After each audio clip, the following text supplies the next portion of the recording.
부산진 믿음의 가족 여러분, 오늘도 주님과 사귐이 있는 복된 하루가 되시길 바랍니다. 오늘의 말씀은 로마서 12장 1절에서 8절의 말씀입니다. 그러므로 형제들아, 내가 하나님의 모든 자비하심으로 너희를 권하노니 너희 몸을 하나님이 기뻐하시는 거룩한 산 제물로 드리라. 이는 너희가 드릴 영적 예배니라. 너희는 이 세대를 본받지 말고 오직 마음을 새롭게 함으로 변화를 받아 하나님의 선하시고 기뻐하시고 온전하신 뜻이 무엇인지 분별하도록 하라. 내게 주어진 은혜로 말미암아 너희 각 사람에게 말하노니 마땅히 생각할 그 이상의 생각을 품지 말고 오직 하나님께서 각 사람에게 나누어 주신 믿음의 분량대로 지혜롭게 생각하라. 우리가 한 몸에 많은 지체를 가졌으나 모든 지체가 같은 기능을 가진 것이 아니니 이와 같이 우리 많은 사람이 그리스도 안에서 한 몸이 되어 서로 지체가 되었느니라. 우리에게 주신 은혜대로 받은 은사가 각각 다르니 혹 예언이면 믿음의 분수대로, 혹 섬기는 일이면 섬기는 일로, 혹 가르치는 자면 가르치는 일로, 혹 위로하는 자면 위로하는 일로, 구제하는 자는 성실함으로, 다스리는 자는 부지런함으로, 긍휼을 베푸는 자는 즐거움으로 할 것이니라. 아멘. 오늘 우리가 본 로마서 12장부터의 내용은 이제 구원의 과정에 참여한 우리가 그분의 자녀로서 어떻게 삶을 살아야 하는지 옳은가 그것을 알려주는 것에 대한 본문입니다. 이제 우리가 볼 1절, 2절의 말씀이 이후에 있을 모든 내용의 서론에 해당되는 말씀입니다. 1절과 2절의 말씀입니다. 그러므로 형제들아, 내가 하나님의 모든 자비하심으로 너희를 권하노니 너희 몸을 하나님이 기뻐하시는 거룩한 산 제물로 드리라. 이는 너희가 드릴 영적 예배니라. 너희는 이 세대를 본받지 말고 오직 마음을 새롭게 함으로 변화를 받아 하나님이 선하시고 기뻐하시고 온전하신 뜻이 무엇인지 분별하도록 하라. 앞서 읽었던 이 말씀은 이제 이후에 있을 모든 내용의 기본 원칙에 대한 말씀입니다. 구원을 받아 하나님의 자녀로 사는 삶이 무엇보다 우리 자신의 하나님께 산 제물로 드리는 그런 삶을 살아야 한다는 말씀입니다. 여기서 산 제물의 의미는 무엇이라고 생각하십니까? 제물은 누군가를 높이기 위해 희생된 무언가를 제물이라고 부릅니다. 그러니 살아있는 우리를 그런 제물로서 하나님께 드려라 하는 이 말의 뜻하는 바는 우리 스스로를 주도하고 있는 자기중심적인 그런 삶을 모두 다 버리고 이제 우리의 삶이 하나님의 뜻에 합당한 삶이 되도록 우리를 하나님께 내어드려야 한다는 그런 뜻입니다. 우리의 몸은 영혼과 정신과 몸 셋 중에서 신체 육신만을 뜻하는 것이 아니라 우리의 영혼, 정신, 육체, 우리의 존재 전체를 대표하는 말로서 이 몸을 사용하고 있습니다.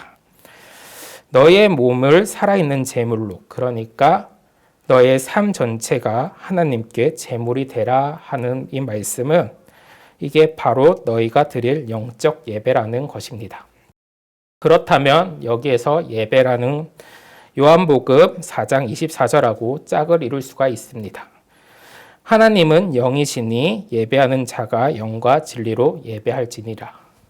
이 요한복음 4장 24절하고 로마서 12장 1절하고 두 개를 짝을 맞추게 되면 요한복음 4장 24절은 예배당에서 모여서 예배드리는 모습을 나타내고 로마서 12장 1절은 너희의 온몸, 삶 전체를 하나님께 살아있는 제물로 드리라 라는 말씀으로 그것은 예배당에 모여 드리는 예배가 끝이 나고 그 다음 흩어져 나가는 모습들을 이야기할 수가 있습니다. 그 말의 뜻은 내 일상과 사회생활, 가정생활에서 예배드린 정신으로 그게 모든 것이 실천되고 순종되는 것이 일상의 예배와 흩어지는 예배를 표현한다는 것입니다. 2절의 말씀을 보도록 하겠습니다. 너희는 이 세대를 본받지 말고 오직 마음을 새롭게 함으로 변화를 받아 하나님의 선하시고 기뻐하시고 온전하신 뜻이 무엇인지 분별하도록 하라. 우리의 삶은 하루하루 일상이 또 삶의 현장이 그렇게 예배의 삶이 될 수 있게 하는 것이 바로 생활 예배입니다. 우리의 자체가 예배가 되는 것이라고 이야기할 수가 있습니다. 그렇게 되려면 필수적인 조건들이 필요한데 하나님의 뜻이 무엇인지 알아야 합니다. 그것에 대한 말씀이 바로 방금 읽었던 2절의 말씀 속에 있습니다. 하나님의 선하시고 기뻐하시고 온전하신 뜻이 무엇인지 분별하도록 하라.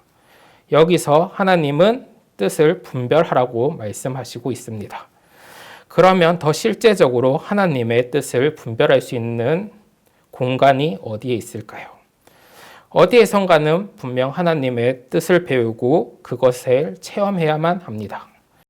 그곳을 가리켜서 교회라고 이야기를 합니다. 그래서 오늘 우리가 묵상하는 이 로마서 12장 1절 이하를 계속 내려가 보면 바로 교회 공동체에 대해서 이야기를 하고 있습니다. 4절의 말씀입니다. 우리가 한 몸에 많은 지체를 가졌으나 모든 지체가 같은 기능을 가진 것이 아니니. 여기서 하나님께서는 우리가 한 몸에 많은 지체를 가졌다라고 이야기하고 있습니다. 우리의 몸은 하나입니다. 근데 거기에 손가락도 있고 발도 있고 또 눈도 있고 또 속 안에는 심장도 있고 몸은 하나인데 많은 지체를 가진 것처럼 우리는 많은 사람을 그리스도 안에서 한 몸이 되었다라고 이야기를 합니다. 그러면서 이제 받은 은혜대로 자기의 분수대로 섬겨라 라고 하는 말씀입니다. 각자 다른 삶을 자리에서 살고 있고 각자 다른 능력을 지닌 우리가 모여서 그리스도의 몸을 이루고 있는 것입니다. 그리스도 안에서 한 몸이 된 우리는 제일 먼저 주님께서 주신 능력으로 서로 다름을 인정해야 하는 부분입니다. 사람마다 주님께서 주신 능력이 다름이 인정이 될 때 우리는 비로소 아름다운 교회 공동체를 이루게 되는 것입니다. 6절에서 8절의 말씀을 마저 보도록 하겠습니다. 우리에게 주신 은혜대로 받은 은사가 각각 다르니 혹 예언이며 믿음의 분수대로 혹 섬기는 일이면 섬기는 일로 혹 가르치는 자면 가르치는 일로 혹 위로하는 자면 위로하는 일로 구제하는 자는 성실함으로 다스리는 자는 부지런함으로 긍휼을 베푸는 자는 즐거움으로 할 것이니라. 이 말씀을 보면 7가지의 다른 은사가 나타나고 있습니다. 즉 예언의 은사, 섬김의 은사, 가르침의 은사, 위로의 은사, 구제의 은사, 다스림의 은사가 나와 있습니다. 이 모든 은사는 하나님께서 사람들마다 각각 다르게 주셨다고 오늘의 말씀에서 나와 있습니다. 왜 하나님이 각 사람에게 다른 은사를 주셨을까요? 다른 은사를 가지고 교회를 세우라는 하나님의 뜻이 있기 때문입니다. 교회를 섬길 때 이 교회에는 내가 없으면 안 돼라는 생각이 없어져야만 합니다. 교회에서 각자의 자리의 역할은 중요하지만 내가 없으면 안 돼라는 이 생각을 정말 버리셔야만 합니다. 그 이유는 바로 교회의 주인은 바로 하나님이시기 때문입니다.